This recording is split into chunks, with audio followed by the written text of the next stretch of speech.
फिन आरोबाव कभिडनि गिख्रंथाव थासारि सोमजिदों। कभिडजों फिन आरोबाव 52,000 सुबुंफोरा भुगिनो गोनां जानानै दं। गावनि गोरोन्थियावनो चाइनाया बेफोरबायदि गिख्रंथाव थासारियाव भुगिनानै दं। सिंगापुराव गिख्रंथाव महर लादों कभिड भाइरासआ। बे समाव सिंगापुर सरकारा मास्क गाननानै थानो थाखाय खावलायदों।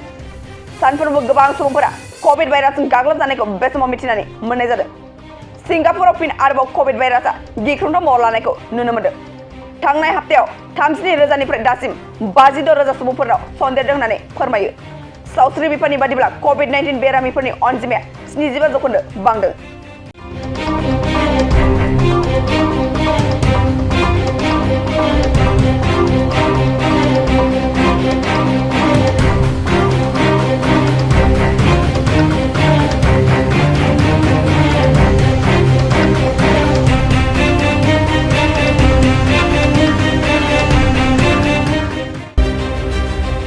मोनसे गोजोनथाव खौरां।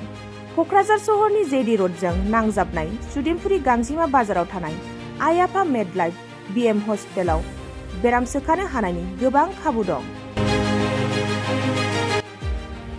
आइ आफा मेडलाइफ बिएम हस्पिटालनि फेसिलिटिफोरानो जाबाय medical laboratory, pharmacy, paediatrics, medicine, gynaecology, dental, urology, dental x-ray, play area, x-ray, sonography, OT, ICU, NICU एबा पिआइसिइउ आरो आइ आफा मेडलाइफ बिएम हस्पिटाला 24 घन्टा जेब्लाबो खुलायै थागोन।